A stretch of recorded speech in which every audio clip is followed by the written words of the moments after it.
Greetings,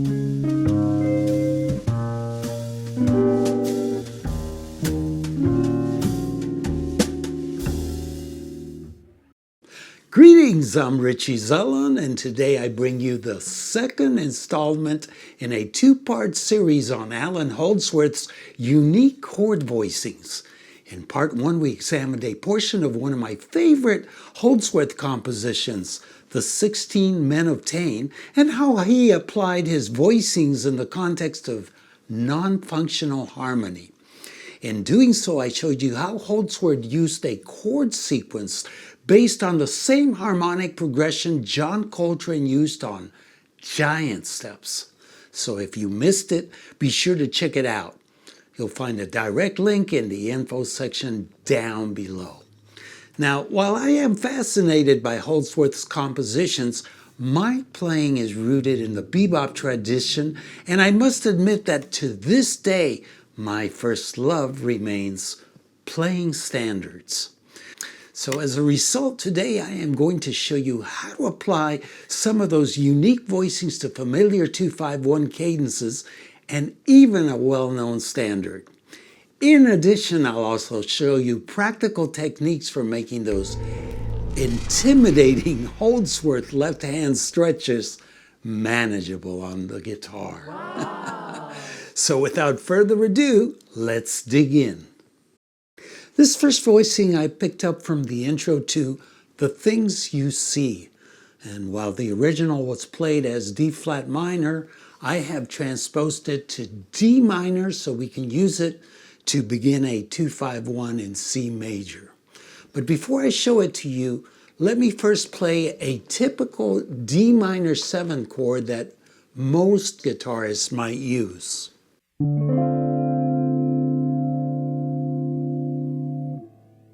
Now here's the Holdsworth style D minor voicing. Well, notice how much more open, colorful, and textured the sound becomes. The minor second between the two top voices really adds considerable bite to the chord. Now, the musical idea here is actually the easy part. The question most guitarists have when they see a voicing like this is, how do you physically play it? Before we talk about the mechanics of the stretch itself, there are three important things to keep in mind about how Holdsworth actually used these chords. Number one, duration of the voicing. If you listen carefully to how Holdsworth used these chords, you'll notice that he usually held them for at least a full measure, and sometimes even longer than that. So these are not the kind of voicings you would typically use over something like rhythm changes at a really fast tempo where you might have 2 chords per measure. They work much better in situations where the harmony moves more slowly. For example, think of standards like Invitation or I'll Remember April, where the tune begins with 4 measures per chord. Another good example would be Green Dolphin Street, where the opening progression gives you 2 measures per chord. And that extra harmonic space allows you to hold the voicing, let the sound develop, and even place a brief rest before the next chord, giving your hand time to comfortably transition to the next shape. Number 2, arpeggiating the chord. Another thing worth mentioning is that Holdsworth didn't always play all the notes of a chord simultaneously on beat 1. Quite often he would arpeggiate the voicing. For example, he might put down the root and then the rest of the chord. This creates a slightly different sonic texture, but it also means you don't necessarily have to place every finger down at exactly the same moment. You can often place the lower notes first and then complete the shape as you roll through the chord. And that makes some of these wider stretches much more manageable than they might initially appear. Number 3, fretboard position.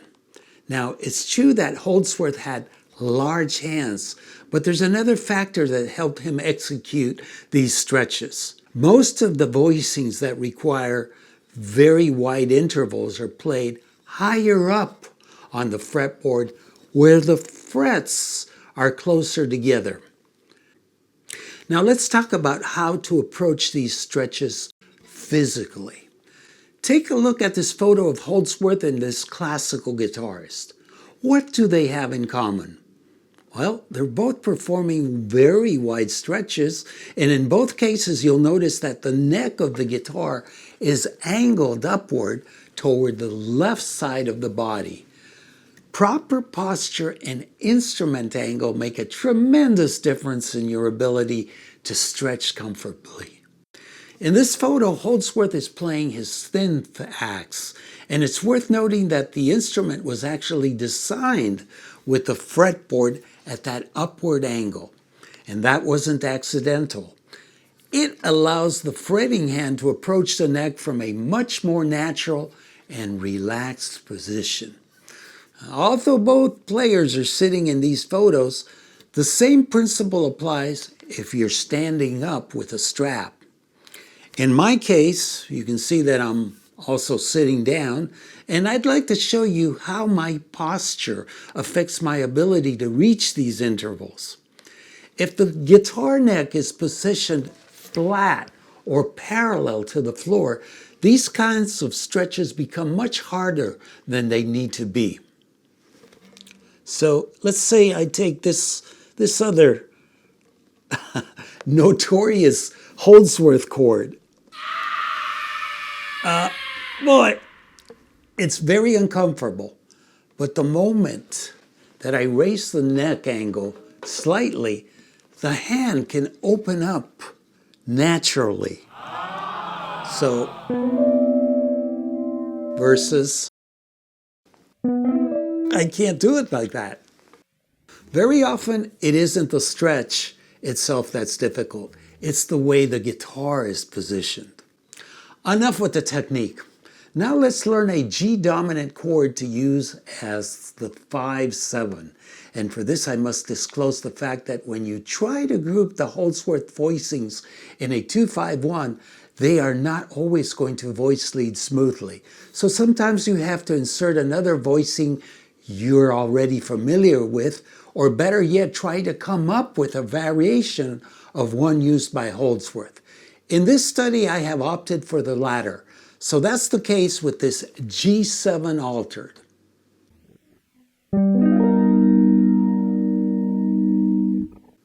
Notice that this is a 5-note chord. From bottom to top, we have root, third, flatted 13, flatted 7, and sharp 9.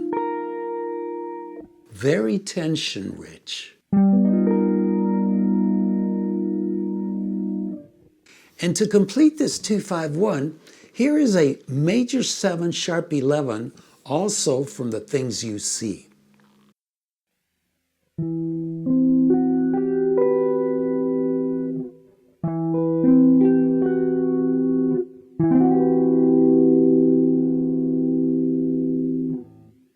Okay, before I play all 3 chords together, I want you to listen to how a regular garden variety 2-5-1 might sound.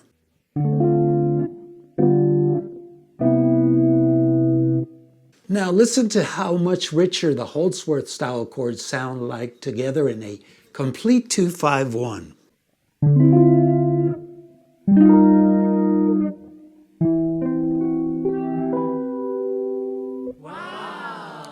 Let's start another 2-5-1 this time with a minor 7 Holdsworth played on measure 1 of Looking Glass off the Atavachron album. He originally played it as an F sharp minor, but again, we are transposing it this time to G minor in order to begin a 2-5-1 in F. Here it is. Notice how wide the intervals are in this voicing, and because of the wide string gap, it is usually played arpeggiated.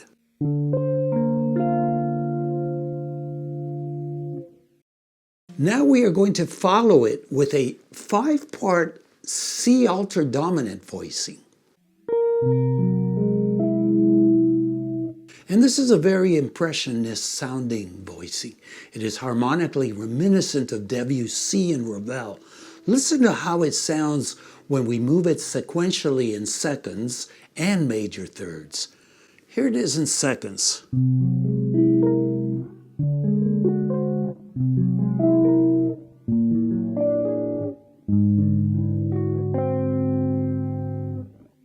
Here it is in major thirds. And we can omit the lowest note here.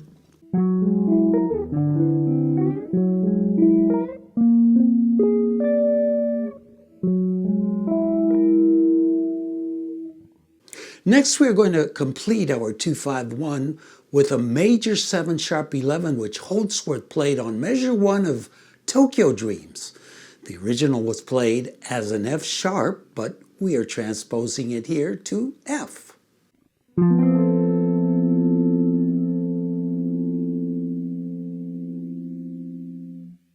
And this is also a 5-part voicing, and by the way, you can double the third on the first string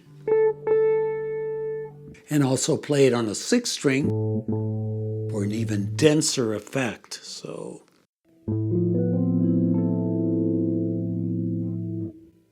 and now we're ready to hear all 3 chords back to back as they form a 2-5-1.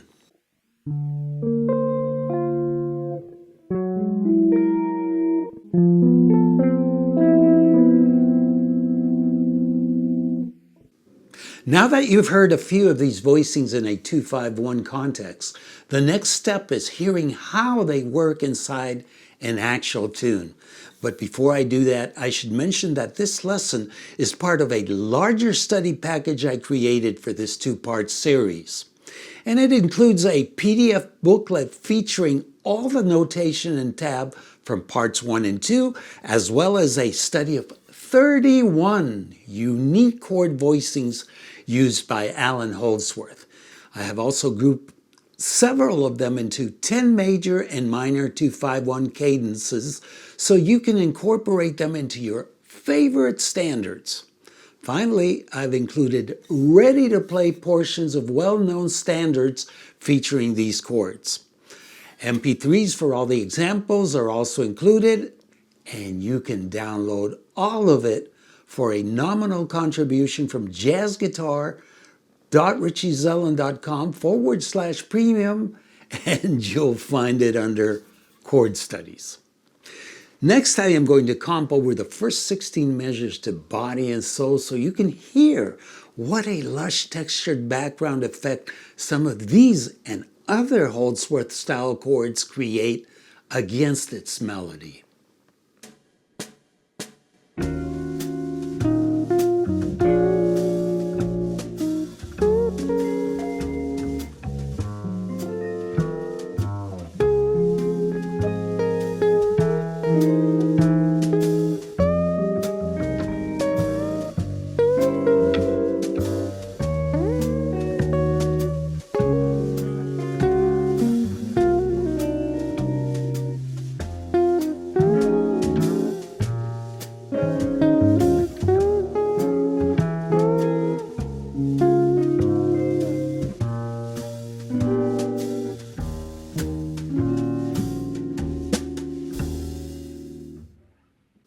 I'd really love to hear your thoughts about something.